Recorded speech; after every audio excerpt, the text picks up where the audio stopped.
মহামান্য আদালত শিক্ষার্থীদের পক্ষে রায় দিয়েছে, সে অনুযায়ী সরকার প্রজ্ঞাপন দিয়েছে। কিন্তু সরকার এই প্রজ্ঞাপন দিতে যত রক্ত মারিয়েছে, যত লাশ পড়েছে, সেটা অনাকাঙ্ক্ষিত।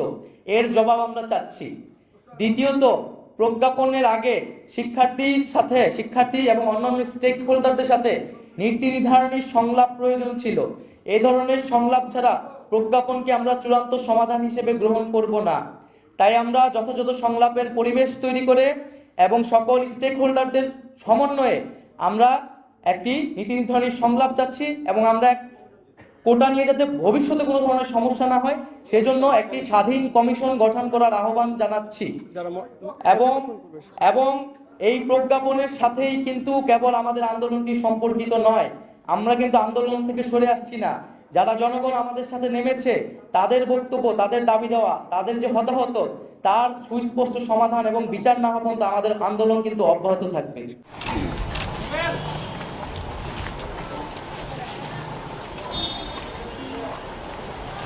আমরা আমাদের জায়গা থেকে শিক্ষার্থী সমাজ আবার বিনয়ের সাথে 2 দিনের একটি আলটিমেটাম দিচ্ছি ওই 4টি জরুরি দাবি নিয়ে।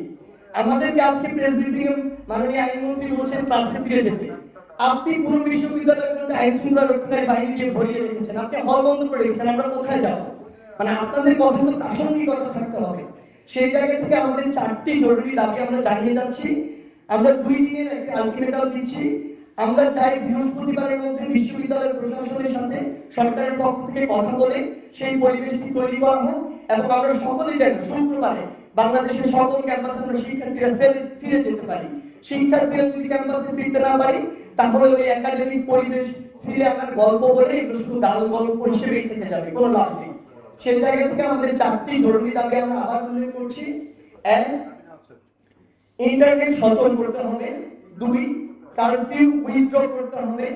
3, বিশ্ববিদ্যালয় বা শিক্ষা প্রতিষ্ঠানগুলো থেকে আইন শৃঙ্খলা বাহিনী সরিয়ে নিয়ে সরকার এবং প্রশাসনের সমন্বয়ে সুষ্ঠু পরিবেশ নিশ্চিত করে আবাসিক হল খুলে দিয়ে আমাদেরকে শিক্ষা প্রতিষ্ঠানে ফিরে যাওয়ার পরিবেশ তৈরি করে দিতে হবে।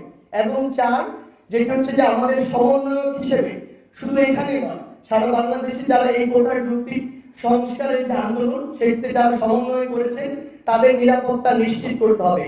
আমি স্পষ্ট ভাষায় বলি, আমরা প্রতি মুহূর্তে ভয় থাকি যে কখন আমাদের গ্রেফতার করা হয়, কখন আমাদের তুলে নিয়ে যাওয়া হয়, কখন আমাদের উপরে নারীদের মতো শারীরিক বা মানসিকভাবে অত্যাচার করা হয়।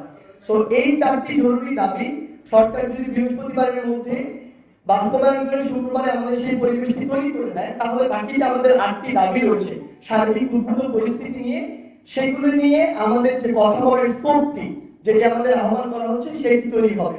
এবং সবশেষে আপনাদের উদ্দেশ্যে একটি কথাই বলে দিতে চাই, বাংলাদেশের শিক্ষার পরিবেশ আবার সুন্দরভাবে ফিরে আসবে কিনা, আমরা ক্যাম্পাসে যাব কিনা, আমরা কবে আমাদের আন্দোলনের শেষ ঘোষণা করব, এটি পুরোপুরি নির্ভর করছে সরকার এই দাবিগুলো জরুরি ভিত্তিতে মেনে নিয়ে আমাদের জন্য পুরো বাংলাদেশে এই পরিবেশটি কতটুকু উপযোগী করে দিচ্ছে।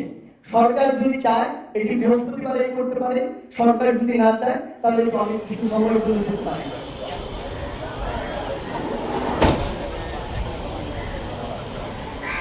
সরকারের দায়িত্বশীল ব্যক্তিরা বিতর্কিত এবং উস্কানিমূলক বক্তব্য দেয় এবং পরবর্তীতে ছাত্রলীগ এবং যুবলীগের সন্ত্রাসী কর্মকাণ্ড এবং আইন শৃঙ্খলা বাহিনীর অন্যায়ভাবে দমন পীড়ন ও হামলা মামলা চালিয়ে এক রক্তক্ষয়ী পরিস্থিতি তৈরি হয়, যেটি অনাকাঙ্ক্ষিত ছিল।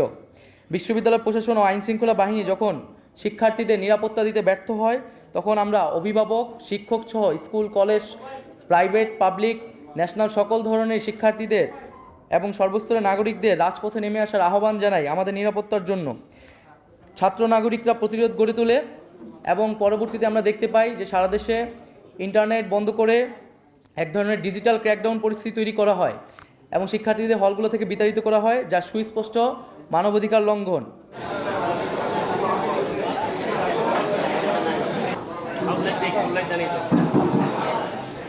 প্রতিবাদী ছাত্র নাগরিকের সাথে এই সকল সহিংস ঘটনার কোনো ধরনের সম্পর্ক নেই। এটা স্পষ্ট সরকারের দায়িত্বহীন আচরণ ও দমনপীড়ন নীতির জন্য এই অরাজক পরিস্থিতি তৈরি হয়েছে। এর দায় সম্পূর্ণ সরকারের। এখন সমগ্র পরিস্থিতির দায় শিক্ষার্থী ও বিভিন্ন রাজনৈতিক দলের উপর চাপিয়ে সরকার পুনরায় দায় এড়াচ্ছে। যখন আমরা শাহবাগে বারবার আহ্বান জানিয়েছি যে আপনারা আমাদেরকে এই আহ্বানটুকু করুন, বর্ষের স্কোরটুকু করে দিন, বিভিন্ন অংশীদারের সমন্বয়ে আলোচনা করে আমরা এই কোটার একটি যৌক্তিক সংস্কার চাই, তখন আমাদের কথা শোনা হয়নি।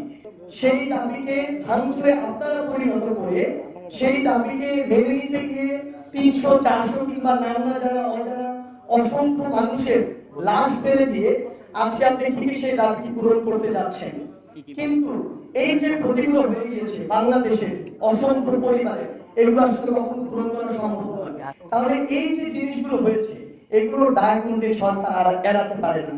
আজকে সরকারের নীতি নির্ধারণ মহলের বিভিন্ন মন্ত্রী যেভাবে সংবেদনশীল বক্তব্য দিচ্ছে, এমন একটি বক্তব্যের প্রত্যাশা আমরা শাহবাগে 10 দিন ছিলাম, কিন্তু তখন তারা আমাদেরকে বিভিন্ন ট্যাগ দিয়েছে। তো এই জায়গাগুলো আসলে এখন সরকারের জায়গা থেকে যত কিছুই বলা হোক না কেন, এটা কখনো এই পর্যন্ত আসার কথা ছিল না।